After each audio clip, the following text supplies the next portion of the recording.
জানেন কি ৩৩ কোটি দেবতার মধ্যে কেন মা লক্ষ্মী শুধুমাত্র ভগবান বিষ্ণুকেই বেছে নিয়েছিলেন? সমুদ্র মন্থনের সময় যখন সমস্ত দেবতা, ঋষি এবং অসুররা সমুদ্রে অমৃতের সন্ধানে ব্যস্ত ছিলেন, তখন সমুদ্রের মাঝে এক অদ্ভুত আলোর বিচ্ছুরণ এবং আলোড়নের সৃষ্টি হয়। সকলে দেখলেন সেখান থেকে উঠে আসছেন স্বয়ং মা লক্ষ্মী। তার হাতে পদ্ম, মুখে স্মিত হাসি। ত্রিলোকের অপরূপ সুন্দর নারী মা লক্ষ্মী। তখন সমস্ত দেবতা, ঋষি এবং অসুররা ভাবছেন তিনি কাকে বেছে নেবেন।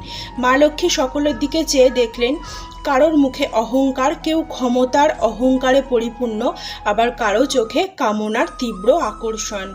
তিনি তখন দেখলেন গরুরের উপর বসে আছে এক অপরূপ সুন্দর, শান্ত, মায়াময়, মোহময় দেবতা ভগবান বিষ্ণু। তার চোখে মুখে অহংকারের লেশমাত্র নেই।